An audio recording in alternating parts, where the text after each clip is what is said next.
spatial se tourne vers la guerre. Contexte oblige, la défense est en croissance et veut s'armer du spatial pour garantir sécurité et souveraineté aux États.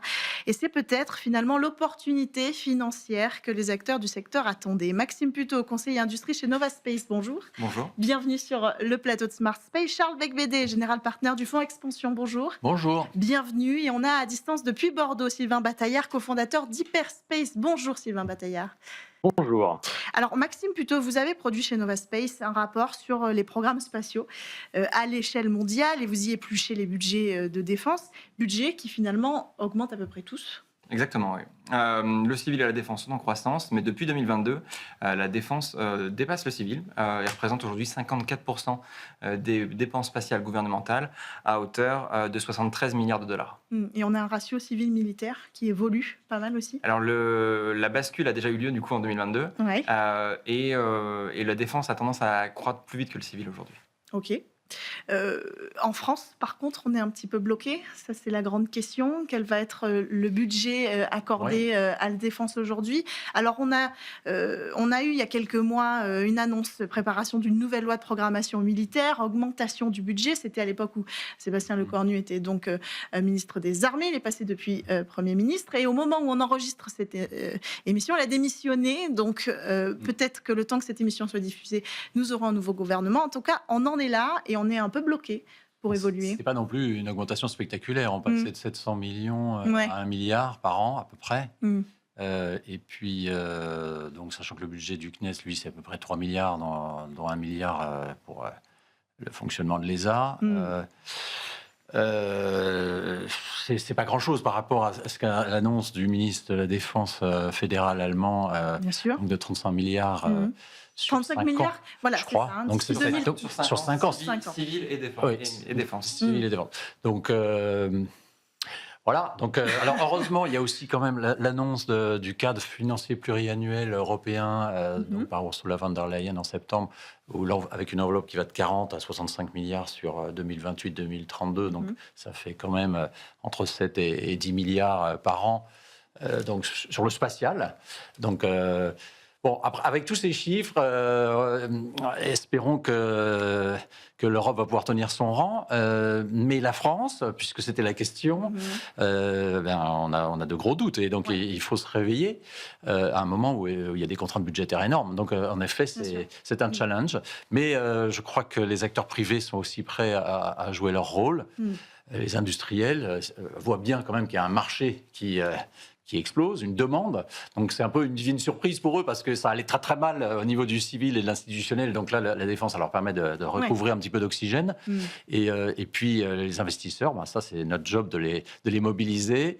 Les entrepreneurs, ils sont là, la preuve, il y a Sylvain, et ils sont très actifs, et on essaye de les accompagner. Ouais. Sylvain, en tant qu'entrepreneur du spatial, ce climat politique, alors même qu'on a une espèce d'émulation et l'arrivée de nouveaux financements, qu'est-ce que ça donne pour un acteur du secteur ? Tout à fait. C'est sûr que ça fait une dichotomie intéressante entre, en même temps, l'instabilité politique actuelle qui fait qu'on ne sait pas trop où on va, mais en même temps, on a clairement vu une augmentation des budgets et sur le spatial et sur la défense. Maintenant, je tiens quand même à rajouter un petit bémol sur cet aspect augmentation des budgets de défense, puisque beaucoup de ces budgets défense, l'essor de ces financements augmente pour une bonne partie pour des ressources pour augmenter la production. Donc on est là sur des systèmes déjà parfaitement existants, déjà en phase opérationnelle. Donc là, c'est vraiment pour avoir un ramp-up très fort de la production de tous ces systèmes, vu le cadre géopolitique actuel. Mais bien entendu, il y a une partie sur tout ce qui va être innovation dans le spatial, innovation dans la défense. Alors, tout de même, le spatial a toujours eu une dualité intrinsèque. Les technologies spatiales sont pour moi par nature duales. Et le petit changement, je pense, c'est que depuis la guerre en Ukraine, on s'est vraiment rendu compte que ces technologies sont devenues un socle de la supériorité opérationnelle. Aujourd'hui, aucune armée sans spatial, aucune armée ne peut voir, communiquer, coordonner ses actions. Donc il y a tout cet aspect-là qui fait que le spatial et la défense fusionnent un petit peu, et c'est un contexte en tout cas très intéressant. aller vers des technologies déjà existantes, augmenter les productions, c'est ce que vous constatez de la part des investisseurs? Mais c'est-à-dire qu'il y a aussi il y a des projets flagship, donc le mur anti-drone, le bouclier antimissile, le bouclier spatial. Donc il y a des méga projets et donc ça stimule évidemment l'offre. Oui. Et puis ça va se traduire par des commandes à un moment. Ouais. Mais bon, là maintenant, alors, il y a beaucoup d'annonces, il y a des perspectives. Ce qu'il faut, c'est que ça se traduise dans les faits. Ouais. Donc, alors on sent que les Allemands, je le disais tout à l'heure, ils y vont à fond. Donc nous, il faut vraiment qu'on se ressaisisse et qu'il y ait, parce qu'on n'a pas le choix. Et d'autant plus que on voit bien sur le conflit ukrainien qu'il y a une entrepreneurialisation, start-upisation Ouais. de la défense, en fait. C'est pas nouveau. Nouveau modèle qui pendant sont la en Seconde train Guerre mondiale, d'arriver, on a ouais. eu les commandos qui sont apparus. Mais là, c'est pareil. Et en Ukraine, c'est vraiment... C'est au niveau de la brigade que ça se passe. La brigade, elle choisit ses équipements. Elle va même chercher ses propres financements. Et elle est très autonome. Et on fait confiance à des entrepreneurs pour développer des solutions sur le terrain qui sont ensuite testées. Et ça correspond à cette phase que traverse l'industrie spatiale, cette troisième grande phase que traverse cette industrie, qui est après la phase, je dirais, géopolitique et de prestige, après la phase commerciale, mais des grandes entreprises un peu oligopolistiques qui travaillaient avec les grandes agences internationales. Là, maintenant, on est dans une phase de business normal, avec des entrepreneurs, des boîtes privées, et puis des financiers, et un marché qui est solvable. Oui, qui se consolide aussi, avec parfois de nouveaux entrants. Donc on a cette espèce de mouvement du New Defense qu'on commence à dire. Alors, vous savez que dans la presse, c'est vrai qu'on aime bien marketer les mouvements, mais c'est plus facile d'en parler ensuite. Et ce modèle-là de nouvelle façon de faire qui attaque la défense, il vient peut-être aussi des États-Unis. Il faut comprendre aussi que le monde de la défense, ces cycles d'innovation, ils sont très très longs. On parle de 20 à 30 ans. Et la guerre en Ukraine est un accélérateur où on se rend compte que le spatial est dual. Pour rappel, c'est un missile interbalistique intercontinental qui a lancé Sputnik avant de devenir un lanceur. Et c'est bien pratique. Et on se rend compte aussi que tout cet écosystème-là, il peut, comme le disait Charles, innover très rapidement. Là où encore sur des cycles, on est sur des cycles de développement qui étaient très très longs. Et on a à la fois des nouveaux entrants dans le secteur de la défense qui s'intéressent au spatial, mais on a aussi des acteurs du spatial émergents, New Space, qui s'intéressent à la défense. Et le spatial, évidemment, part de nature un double usage, dans l'observation de la Terre, les télécoms. C'est plutôt l'usage que l'objet en tant que tel qui détermine le caractère double usage. Et c'est assez porteur. Et on voit les agences gouvernementales s'adapter. Au Bourget, il y a eu beaucoup d'annonces où, justement, l'idée était de raccourcir les temps de développement, de donner leur chance aux entreprises émergentes pour tester, pour avoir le droit de se planter, puisque tous ces écosystèmes entrepreneuriales, ils testent, parfois ça fonctionne, parfois ça échoue. Et aux États-Unis, on voit énormément de mouvements là-dessus. Il y a Anduril qui est assez emblématique, une entreprise qui a été créée en 2017, qui est très active dans les drones terrestres, aériens, sous-marins, qui aujourd'hui est valorisé à 30 milliards, et qui s'intéresse aussi au spatial. Donc il y a une grande porosité dans tous ces écosystèmes, et on va voir la même chose arriver en Europe. S'intéresse au spatial parce qu'elle commence à nouer aussi des partenariats avec l'Allemagne, encore une fois en avance sur nous. Anduril et Rheinmetall, en effet, un missilier, un canonnier qui s'intéresse avec quelqu'un, qui se partenariat avec quelqu'un qui vient du logiciel. Et ça, c'est intéressant de voir ces nouveaux entrants arriver, challenger aussi des sociétés comme la vôtre, Sylvain Bataillard, c'est-à-dire que vous avez... alors vous travaillez depuis longue date avec la DGA, par exemple. Ça veut dire que, alors sur d'autres secteurs, mais vos concurrents en termes de possibles financement, ce sont des acteurs qui viennent du logiciel ou autres, et qui viennent entrer et essayer d'attraper des parts de marché de la défense. Oui, tout à fait. On voit clairement ça. En plus, on voit vraiment, comme vous l'avez mentionné, une offensive des acteurs américains où vraiment cet aspect New Defense est né, venir s'implanter en Europe et venir, se greffer sur les budgets européens qui sont déjà un peu plus faibles, beaucoup plus faibles que ceux présents aux États-Unis. Mais en effet, je pense que c'est intéressant de voir aussi ce raccourcissement de cycle, ce changement de paradigme, de façon de faire dans la défense. Nous, on le voit, comme vous l'avez dit, on travaille beaucoup avec la DGA. Et en effet, eux aussi, il y a ce shift en interne qui se fait de voir les choses différemment, moins d'aversion au risque. On accepte les développements plus courts, on accepte qu'il y a des choses qui cassent pour avoir un développement plus itératif, un petit peu comme le New Space a commencé il y a maintenant 15 ans avec SpaceX. Mais pour ça, il faut de l'argent, pour avoir le temps de casser. L'argent, il est là. Alors, l'argent, il y a 35 000 milliards d'euros en Europe dans les différents gestionnaires de capitaux et les épargnants européens. Le problème, c'est qu'il n'y a que 10% qui s'investit dans le risque, dans les actions. Aux États-Unis, c'est 45%. Donc, si on avait le même ratio, là, tout d'un coup, je vous ai trouvé 10 000 milliards d'euros.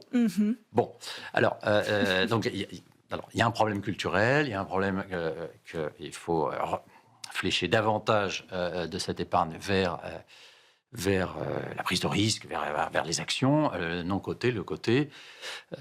Beaucoup de gens travaillent là-dessus. Mais justement, ce qu'il y a de très intéressant sur ce dont on parle ce soir, c'est qu'on a une opportunité là d'un marché solvable qui va nous permettre de tenir notre rang au niveau européen et de recouvrer notre souveraineté. Et puis d'être crédible au niveau de notre défense vis-à- être des éventuels adversaires, parce qu'on l'a bien vu, nos arsenaux sont vides et on n'a pas investi suffisamment pour être crédible. Si on veut, c'est civis pacem parabellum, et la guerre, il faut tout faire pour l'éviter. Mais pour l'éviter, faut que l'adversaire n'ait pas envie de régler ses éventuels conflits avec nous par la force. Pour ça, il faut le dissuader. Donc, on parle beaucoup de dissuasion nucléaire, mais là, il s'agit d'une dissuasion non nucléaire, c'est une dissuasion technologique, conventionnelle, et ça passe beaucoup par le spatial. Et le spatial, d'abord, ça va être l'accès à l'espace. Actuellement, on a un problème d'accès à l'espace. C'est bien qu'on ait Ariane 6, on a Vega aussi, développé par Avio. On avait Marino Franito il y a quelques instants sur ce plateau pour nous parler. Mais c'est trop cher, c'est trop cher au kilo. Donc c'est pour ça qu'il y a des nouveaux acteurs qui se sont lancés depuis quelques années déjà, dont Hyperspace, mais aussi je peux citer Latitude, parce qu'on est également actionnaire chez eux, et il y en a beaucoup d'autres ailleurs, bien sûr, en Europe, en Allemagne, en Espagne, en Angleterre, et qui développent des nouveaux lanceurs. Pour l'instant, ce sont des petits lanceurs, mais ces lanceurs, ils sont économiquement viables. C'est ça qui est intéressant. C'est-à-dire qu'on va pouvoir être compétitif face aux Américains. Et donc, est-ce que ça veut dire qu'il peut y avoir ce ruissellement technologique, ou en tout cas financier, et peut-être en premier lieu pour le secteur des lanceurs aujourd'hui, qui peuvent bénéficier de cet essor de la défense ? Les lanceurs, mais les télécoms, l'observation de la Terre, qui historiquement est très militaire, en bénéficie énormément. On voit énormément de projets de constellations à plus haute revisite, revoir plus fréquemment, revoir aussi de manière plus diversifiée, c'est-à-dire dans des bandes de spectre élargies, en voir en radar, chose qui était autrefois l'apanage de gros satellites, donc de grosses entreprises. Ça arrive, c'est disponible aujourd'hui. Vous avez ICEYE en Finlande, qui maintenant vend à l'appel des petits satellites radars qui permettent d'avoir une revisite quasi complète et de voir de jour comme de nuit. Et c'est assez complémentaire. Donc ces budgets-là vont ruisseler et vont avoir un vrai effet de levier. Après, il y a une question aussi de quel type de contrat ou d'argent on parle. La R&D, c'est bien, Sylvain pourra commenter, mais en général, la R&D n'a pas l'argent. Les contrats de R&D n'ont pas la même valeur que des contrats de service. Parce que le contrat de service, il y a une obligation de livrer et on est jugé sur pièce. Là où sur la R&D, c'est plutôt vu comme une facilité, un accompagnement. Donc, il y a un enjeu aussi d'ouvrir les appels d'offres, de les rendre accessibles pour ces acteurs-là et que ces acteurs-là fassent leurs preuves. Et c'est aussi là qu'on va avoir une relative sélection des acteurs qui sont capables de délivrer en temps, en heure, en qualité, et de ceux qui sont un peu promis. Et de façon compétitive. Et il nous manquerait peut-être des gros projets qui porteraient une certaine impulsion. Vous avez mentionné tout à l'heure le Dôme d'Or, le Golden Dome aux États-Unis, qui a priori va générer énormément d'activités. Alors, la question, c'est est-ce que c'est réaliste ou pas ? Est-ce que ça va exister ? En tout cas, les acteurs sont prêts à saisir l'opportunité. Du caractère bien fondé du projet, la question de la part qui sera dévouée aux startups ou aux entrants, elle est en débat. Et en général, ce qu'on voit, c'est plus les projets d'infrastructure sont complexes, moins les nouveaux entrants ont une place qui leur est laissée. J'en veux pour preuve ce qui se passe avec Iris Square, où la part aux entreprises émergentes est de temps à être de plus en plus réduite. Donc moi, je crois plutôt au contraire, c'est dans le foisonnement des projets où on va essayer d'incuber, de donner sa chance, de piloter, de faire la démonstration. Mais l'enjeu, l'argent de saupoudrage, d'amorçage, il est là. L'enjeu, c'est vraiment d'être capable de faire... C'est l'étape d'après. C'est l'étape d'après, c'est de traverser ce qu'on appelle la vallée de la mort et de donner suffisamment de résilience à ces sociétés pour qu'elles puissent ensuite passer cranter et arriver au niveau opérationnel. Sylvain Bataillard, peut-être un mot sur cette résilience nécessaire pour percer cette vallée de la mort. Oui, tout à fait. Surtout quand on arrive dans tout ce qui va être innovation de rupture, où on développe vraiment une technologie, où il faut la faire maturer, qu'elle trouve son marché, qu'elle trouve son usage. Et là, c'est sûr que c'est un petit chemin qui peut être plus ou moins compliqué en fonction du contexte, beaucoup, en fonction des entreprises. Mais en tout cas, c'est quelque chose qui est nécessaire pour vraiment avoir, en effet, ce foisonnement de projets qui permet de découvrir de nouveaux usages, de nouvelles technologies et vraiment d'avoir de l'innovation de rupture et développer des nouvelles choses. Et ça permet aussi de garder l'Europe à la pointe et du spatial et de la défense et de ne pas se faire complètement distancer par nos compétiteurs, adversaires, slash alliés, un petit peu tout le monde. Mais oui, je pense que c'est très très important.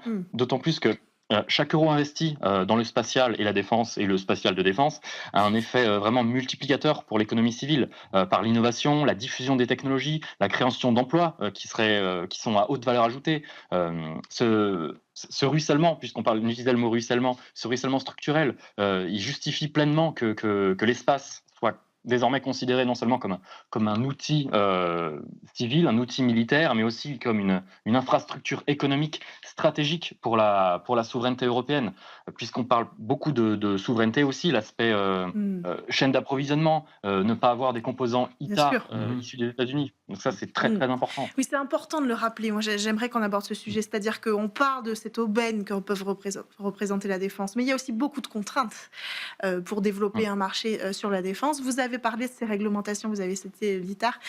Quand on exporte une technologie aux États-Unis, on perd aussi un petit peu de son secret technologique au passage. On ne peut pas se permettre ça avec n'importe quelle technologie en Europe quand on parle de souveraineté, quoi.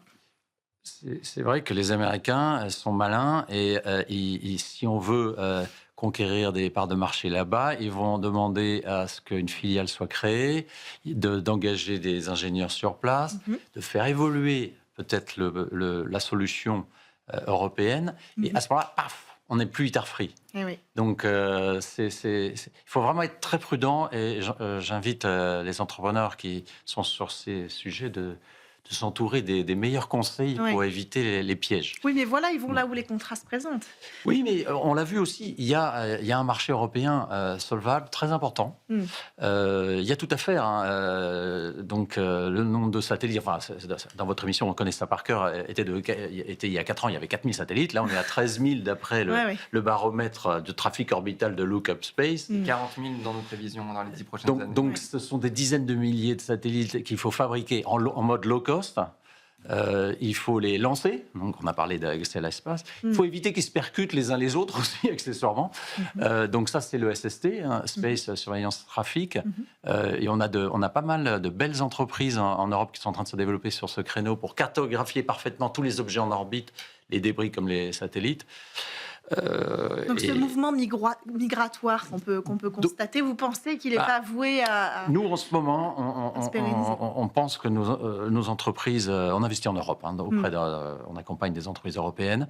Il y a déjà pas mal à faire en Europe. Après, il y a des marchés en Asie, au Middle East. Les États-Unis, bien sûr, c'est le vrai marché. Il faut aller à Colorado Springs et ailleurs et essayer de... Mais avec prudence. D'autant plus que on a un peu un débouclage un peu entre ces deux continents. Les Américains vont toujours favoriser les solutions américaines. C'est peut-être qu'il faut patienter un petit peu. Il faut être prudent, c'est sûr. Et puis en plus, les entreprises sont en plein développement. Elles ne sont pas encore peut-être mûres même pour affronter le grand marché américain. Moi, je suis assez prudent sur cette capacité d'aller à l'export. Il y a de belles opportunités en tant que fournisseur des Américains. Produire aux États-Unis, ça coûte cher. Ça vient Oui. avec plein de contraintes. Et ensuite, réexporter, on l'a vu et on l'a dit, c'est compliqué. Mais il y a énormément de produits aujourd'hui de satellites américains qui ont des composants européens, parce qu'ils sont très performants, parce qu'ils sont beaucoup plus abordables. Et donc, c'est un levier d'entrée. L'aventure américaine, il y en a qui ont essayé, il y en a qui ont eu des problèmes. Il faut trouver le bon curseur. Et donc... on a des acteurs comme Anywaves récemment qui ont annoncé une implantation aux États-Unis. Et qui a pris une formule relativement intelligente. Là où on a vu il y a 20 ans, des gens ont tenté l'aventure du petit satellite aux États-Unis et les portes des appels d'offres n'ont jamais été ouvertes. Et à la fin, ces sociétés ont soit disparu, soit ont été rachetées. Donc l'aventure américaine, elle se tente à nouveau, mais avec prudence, avec intelligence, considérant que l'Atlantique est de plus en plus large, les deux bords sont de plus en plus éloignés, et il faut aussi voir le coût de l'opportunité. Par rapport à d'autres marchés export. Évidemment, en Europe, on a aussi nos propres contraintes. On ne veut pas vendre à certains pays, je pense notamment à la Chine. Oui. Mais il faut aussi comprendre que des fois, donner une coloration américaine à certains produits, ça peut aussi fermer certains marchés. Donc c'est une question de curseur à trouver. Est-ce que ça veut dire mettre ce qu'on appelle un firewall, une muraille de Chine, où on sépare les deux entités? Est-ce qu'il y a une continuité, une partie de la production qui commence en Europe, terminée aux États-Unis? C'est une formule qui finalement est adaptable pour chacune de ces sociétés. Mais là, il va falloir maturer tous ces process et ces possibilités. Dans un monde d'incertitude où les règles du commerce mondial changent tous les jours. Je reviens tous les jours. 2 secondes sur l'accès à l'espace. C'est qu'actuellement, aux États-Unis, et pour l'accès à l'espace, bien sûr, il y a SpaceX, il y a quelques autres entreprises, mais sur le micro-lanceur, sur l'envoi d'un satellite de 200 ou 300 kilos, ils ont Rocket Lab, qui vaut 24 milliards de dollars en bourse, mais qui perd de l'argent à chaque lancement. Et c'est là où c'est intéressant ce que fait Hyperspace ou Latitude ou d'autres. Ou Sirius Space, pas mal d'acteurs. C'est de faire d'être très compétitifs et de gagner de l'argent à chaque lancement. C'est ça qu'ils vont faire dans 3-4 ans. Et là, il y a un marché évidemment très important en Europe. Et puis c'est important pour notre souveraineté, mais il y a aussi là un marché aussi chez les Américains. On verra. Ça sera intéressant parce que pour l'instant, la solution qui existe là-bas, elle est chère. Sans compter que quand on est européen et qu'on vole aux États-Unis, en envoyant son satellite aux États-Unis, on l'importe et on le lance dans l'espace. C'est considéré comme une exportation, donc ça rajoute une complexité supplémentaire. Bien sûr, technologique et de droit. Exactement. Et donc de process et d'administratif. Qui sont parfois lourds à gérer. Sylvain Bataillère, un mot peut-être sur cette aubaine que représente le secteur de la défense pour vous aujourd'hui et demain pour votre activité, avant de conclure cette émission. C'est sûr que du côté Hyperspace, vu on développe vraiment surtout on développe des services de lancement basés sur une technologie de propulsion innovante. Donc forcément, la dualité est vraiment, c'est intrinsèque à tout ce qu'on fait. Donc forcément, il y a beaucoup d'opportunités, que ça soit de l'offre de services de lancement orbital, suborbital. Là, il y a pas mal de grands groupes et de startups qui sont intéressés, que ça soit pour le civil comme pour la défense, pour qualifier, même pour du suborbital, pour qualifier des équipements en réentrée à vitesse très élevée. Il y a vraiment énormément d'opportunités pour une entreprise comme nous dans la défense. Donc ça, pour conclure, la prochaine destination, vous avez tous les deux envie de rajouter un petit mot là sur ces projections hypersoniques, vous disiez. Hypersonique, c'est la nouvelle étape clé dans les technologies missiles. Pouvoir tester, apprendre rapidement, aussi déployer. Sera une des composantes du Golden Dome, à avoir cette capacité-là et la développer et la maîtriser en France et en Europe, ça sera critique. Et donc c'est très bien d'avoir des sociétés comme ça. Si je peux ajouter aussi, n'oublions pas les petites capsules, les mini-stations spatiales privées automatisées qui commencent à arriver et qui sont en cours de lancement, de préparation et qui pourraient être le réceptacle de certains équipements qui pourraient ensuite être déployés sur un éventuel champ de bataille si cela était nécessaire. Si nécessaire. On espère bien sûr que ces projections resteront dans le domaine de la paix. Évidemment, merci à tous les trois d'avoir participé à ce talk sur la défense spatiale. On enchaîne quant à nous avec une dernière interview, l'espace durable sur Bismart.